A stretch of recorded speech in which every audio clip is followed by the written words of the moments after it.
మిడిల్లో కనుక 0 ఉంటే ఈ ట్రిక్ అనేది ఇప్పుడు యూజ్ చేయొచ్చు. 206 హోల్ స్క్వేర్గా 6ను స్క్వేర్ చేస్తే 36 స్క్వేర్ కాబట్టి మధ్యలో 2 డిజిట్స్ ఉంటాయి. 2 స్క్వేర్ అంటే 4. నెక్స్ట్ ఈ 2 ప్లేసెస్ గాను ఈ 2 నెంబర్స్ని అంటే 2 ఇంటూ 6 నెక్స్ట్ స్క్వేర్ ఉంది కాబట్టి ఇంటూ 2 24.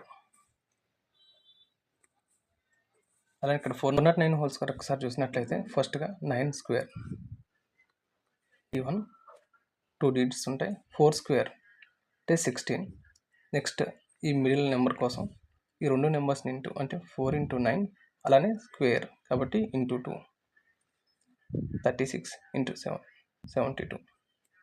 అట్లనే ఇక్కడ కూడా 4 స్క్వేర్ 16, 5 స్క్వేర్ 25, 5 ఇంటూ 4 ఇంటూ 2 40.